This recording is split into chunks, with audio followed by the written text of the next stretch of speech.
প্রাণপ্রিয় শিক্ষার্থী বন্ধুরা, আপনারা যদি স্পোকেন ইংলিশ এবং free hand writing skill improve করতে চান, আপনাদেরকে সর্বাগে সেন্টেন্স স্ট্রাকচার শিখতে হবে। সেই জন্য আমি আজকে আপনাদেরকে দুটি গুরুত্বপূর্ণ সেন্টেন্স স্ট্রাকচার প্র্যাকটিস করতে যাচ্ছি। যে দুটি সেন্টেন্স স্ট্রাকচার শেখার মাধ্যমে আপনি ফ্রি হ্যান্ড রাইটিং এবং স্পোকেন ইংলিশে অসংখ্য বাক্য তৈরি করতে পারবেন। লক্ষ্য করুন, use of to be plus adjective plus is plus to be plus adjective plus extension. দ্বিতীয় স্ট্রাকচার হচ্ছে ইউজ অফ টু প্লাস মূল verb plus is plus to plus মূল ভার্ব প্লাস এক্সটেনশন। আপনি এই দুটি স্ট্রাকচার শেখার মাধ্যমে আপনি ফ্রি হ্যান্ড রাইটিং এবং স্পোকেন ইংলিশে হাজার বাক্য তৈরি করার মাধ্যমে আপনি আপনার স্পোকেন এবং ফ্রি হ্যান্ড স্কিল ইমপ্রুভ করতে পারবেন। So let's get started.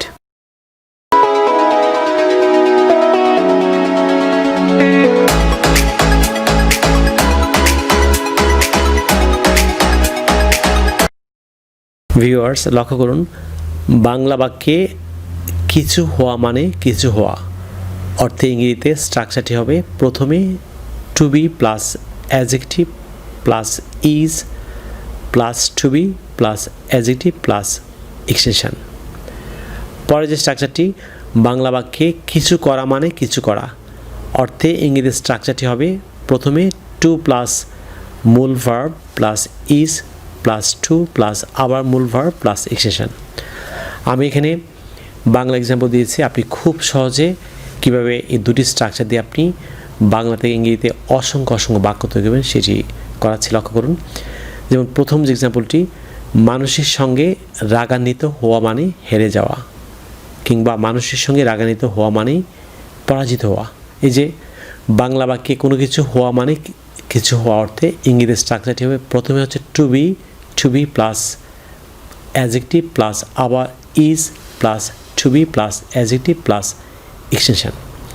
আপনি বাংলায় এই এক্সাম্পলটি ফলো করুন, মানুষের সঙ্গে রাগান্বিত হওয়া মানে হেরে যাওয়া বা পরাজিত হওয়া।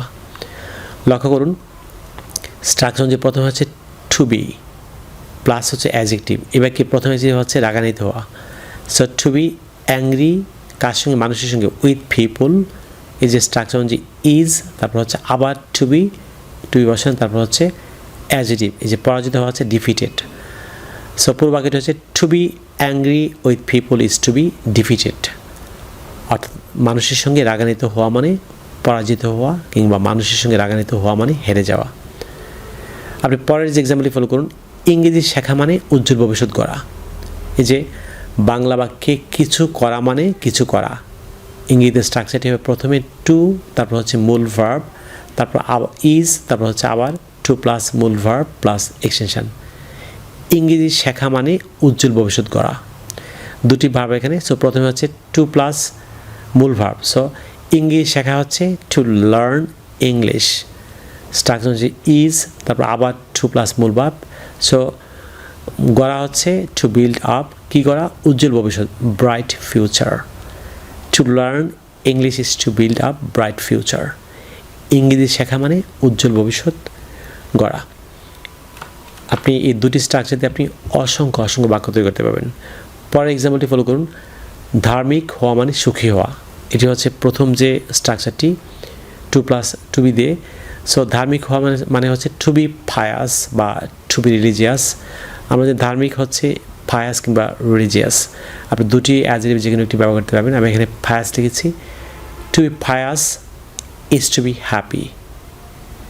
Two be pious is to be happy. ধার্মিক হওয়া মানে সুখী হওয়া, কিংবা to be religious is to be happy. ধার্মিক হওয়া মানে সুখী হওয়া। শরীরচর্চা করা মানে সুস্বাস্থ্য রক্ষা করা, দুটি ভার্ব। সো দ্বিতীয় স্ট্রাকচার দিয়ে শরীরচর্চা করা হচ্ছে to take exercise is to maintain sound health. এই যে শরীরচর্চা করা হচ্ছে টু টেক এক্সারসাইজ, তারপর হচ্ছে অক্সিলারি ভার্ব ইজ, তারপর আবার টু প্লাস ভি1। এখানে এই যে রক্ষা করা হচ্ছে টু মেনটেন, কী রক্ষা করা, সুস্বাস্থ্য, সাউন্ড হেলথ বা গুড হেলথ, আপনি যেখানে লিখতে পারবেন। সো পুরো বাক্যটি হচ্ছে to take exercise is to maintain sound health. শরীরচর্চা করা মানে সুস্বাস্থ্য রক্ষা করা। শিক্ষিত হওয়া মানে আলোকিত হওয়া, এটি প্রথম যে স্ট্রাকচারটি, এই স্ট্রাকচার দিয়ে। সো শিক্ষিত হওয়া মানে হচ্ছে to be educated. To be educated এটি অ্যাডজেক্টিভ, আলোকিত হওয়া এটিও অ্যাডজেক্টিভ, আলোকিত অ্যাডজেক্টিভ এই যে শিক্ষিত। To be educated is to be enlightened, শিক্ষিত হওয়া মানে আলোকিত হওয়া। পরের এক্সাম্পলটি ফলো করুন। ইংরেজি পত্রিকা পড়া মানে, এখানে ভুলে পড়া ওঠেনি, ইংরেজি পত্রিকা পড়া মানে ইংরেজিতে পড়ার দক্ষতা উন্নত করা। ইংরেজি পত্রিকা মানে এখানে ভুলে এটি টাইপিং মিস্টেক, পড়া ওঠেনি, সো এখানে আপনি পড়া সংযোগ করে নেবেন। ইংরেজি পত্রিকা পড়া মানে ইংরেজিতে পড়ার দক্ষতা উন্নত করা। দুটি verb. So to read English news paper is to improve reading skill in English. ইংরেজি পত্রিকা পড়া মানে ইংরেজিতে পড়ার দক্ষতা উন্নত করা। আমরা জানি উন্নত করা হচ্ছে ইমপ্রুভ, আর পড়ার দক্ষতা হচ্ছে রিডিং স্কিল, কিসে? ইংরেজিতে। So to read English news paper is to improve reading skill in English. ইংরেজি পত্রিকা পড়া মানে ইংরেজিতে পড়ার দক্ষতা উন্নত করা। জ্ঞানী হওয়া মানে সম্মানিত হওয়া, এটি প্রথম স্ট্রাকচার দিয়ে অ্যাডজেক্টিভ। সো জ্ঞানী হওয়া হচ্ছে to be wise is to be honoured. To be wise is to be honoured, জ্ঞানী হওয়া মানে সম্মানিত হওয়া। পরের এক্সাম্পলটি ফলো করুন। বই পড়া মানে জ্ঞান অর্জন করা, এখানে দুটি ভার্ব। বই পড়া মানে হচ্ছে to read book is to gain knowledge. বই পড়া মানে জ্ঞান অর্জন করা। দুটি verb, to read book is to gain knowledge. বই পড়া মানে জ্ঞান অর্জন করা।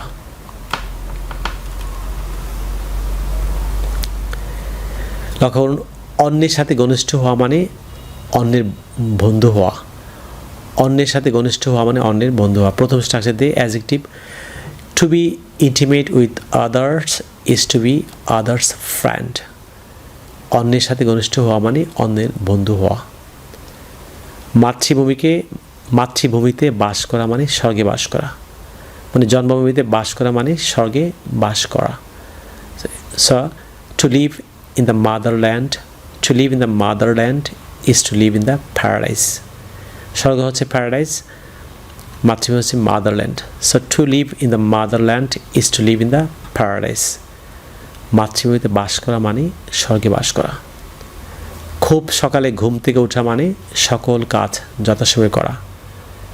সো খুব সকালে ঘুম থেকে ওঠা হচ্ছে to get up from bed early in the morning is to do all works in time. To get up from bed early in the morning is to do all works in time. খুব সকালে ঘুম থেকে ওঠা মানে সকল কাজ যথাসময়ে করা। এই সকল কাজ করা হচ্ছে টু ডু অল ওয়ার্কস, যথাসময় হচ্ছে ইন টাইম। সৃষ্টিকে ভালোবাসা মানে আল্লাহকে ভালোবাসা, কিংবা সৃষ্টিকে ভালোবাসা মানে সৃষ্টিকর্তাকে ভালোবাসা। To love creation, to love the creation is to love Allah, কিংবা to love the creation is to love creator. To love the creation is to love creator, কিংবা to love the creation is to love Allah. অর্থাৎ সৃষ্টিকে ভালোবাসা মানে আল্লাহকে ভালোবাসা, কিংবা সৃষ্টিকে ভালোবাসা মানে সৃষ্টিকর্তাকে ভালোবাসা। সত্য বলা মানে মানুষের মন জয় করা। সো সত্য বলা হচ্ছে to speak the truth is to win the mind of people. To speak the truth is to win the mind of people. সত্য বলা মানে মানুষের মন জয় করা। এই জয় করা হচ্ছে উইন, মানুষের মনে হচ্ছে দ্য মাইন্ড অফ পিপল। সত্য বলা হচ্ছে টু স্পিক দ্য ট্রুথ। সময়ের সদ্ব্যবহার করা মানে সুযোগের সদ্ব্যবহার করা। আমরা জানি সদ্ব্যবহার করা হচ্ছে to make the best use of time. সময়ের সদ্ব্যবহার করা is to make the best use of the opportunity. To make the best use of time is to make the best use of the opportunity. সময়ের সদ্ব্যবহার করা মানে সুযোগের সদ্ব্যবহার করা। প্রিয় শিক্ষার্থী বন্ধুরা, আমি আপনাদেরকে যে লেসনটি প্র্যাকটিস করিয়েছি সেটি হচ্ছে আমার লেখা an adviser of communicative English grammar and language বইয়ের 425 থেকে 436 পৃষ্ঠা পর্যন্ত যে লেসনটি আছে, অর্থাৎ uses of non finite verbs or verbals. এই চ্যাপ্টারের আলোকে আপনাদেরকে আজকে লেসনটি প্র্যাকটিস করিয়েছি। আপনারা যদি এই ধরনের বাক্য গঠন শিখতে চান, আপনাদেরকে অবশ্যই non finite verb or verbal খুব ভালোভাবে শিখতে হবে। আপনারা আমার লেখা অ্যাডভাইজার বইয়ের অর্থাৎ an adviser of communicative in grammar language বইয়ের 425 থেকে 436 পৃষ্ঠা পর্যন্ত সকল নন ফাইনাইট ভার্ব নিয়ে বিস্তারিত আলোচনা করা আছে। আপনারা অবশ্যই চ্যাপ্টারটি খুব ভালোভাবে যদি আপনারা চর্চা করেন, আমি নিশ্চিত যে আপনারা খুব সহজে নন ফাইনাইট ভার্ব শেখার মাধ্যমে আপনি আপনার ফ্লুয়েন্ট এবং স্পোকেন স্কিল ইমপ্রুভ করতে পারবেন। প্রিয় শিক্ষার্থী বন্ধুরা, আপনারা যদি ইংরেজি ভাষার প্রত্যেকটি স্কিলে দক্ষ আছেন, ফর এক্সাম্পল ইংরেজি grammar, listening, speaking, reading, writing এবং ভোকাবুলারি দক্ষ আছেন, তাহলে আপনারা আবার লেখা 676 পৃষ্ঠার an adviser of communicative English grammar and language বইটি ফলো করতে পারেন। এই বইটিতে ঢাকা বিশ্ববিদ্যালয় এবং জাহাঙ্গীরনগর বিশ্ববিদ্যালয়ের সম্মানীয় শিক্ষাবৃন্দ সহ বাংলাদেশের খ্যাতনামা শিক্ষা প্রতিষ্ঠান প্রধানগণ তাদের ছবিসহ মূল্যবান মতামত দিয়েছেন যে বইটি ছাত্রদের সহ যে কোনো শ্রেণী পেশার মানুষের জন্য ইংরেজি শেখাতে শতভাগ কার্যকরী। আপনারা যা বইটি সংগ্রহ করেছেন, বই এবং ভিডিও দুটি মিলে পৃথিবীর যে কোনো প্রান্তে বসে যাবে চর্চা করেন, আমি নিশ্চিত যে আপনার ইংরেজি ভাষার প্রতিটি স্কিলে আপনি দক্ষ হবেন। বাংলাদেশি পাঠকরা যদি বইটি আমাদের সংগ্রহ করছেন, তাহলে আপনারা চাইলে আমাদের বিকাশ নাম্বার লিখে রাখতে পারেন। আমাদের বিকাশ নাম্বার হচ্ছে 01711045295, অর্থাৎ 01711045295 কিংবা 01722650680, অর্থাৎ 01722650680। বাংলাদেশি পাঠকরা দুটি নাম্বারে যে কোনো একটিতে বিকাশ করে বইটি আমাদের সংগ্রহ করতে পারেন। ভারতের পাঠকরা যদি বইটি ভারতের পশ্চিমবঙ্গের মালদহে অবস্থিত তাওহিদ এডুকেশন সোসাইটি থেকে বইটি সংগ্রহ হচ্ছে, তাহলে আপনারা পশ্চিমবঙ্গের মালদহে অবস্থিত তাওহিদ এডুকেশন সোসাইটির সেলফোন নাম্বার লিখে দিতে পারেন। নাম্বারটি হচ্ছে 9733196010। ভারতের পাঠকরা পশ্চিমবঙ্গের মালদহে অবস্থিত তাওহিদ এডুকেশন সোসাইটিতে ফোন করে আপনি বইটি সংগ্রহ করতে পারেন।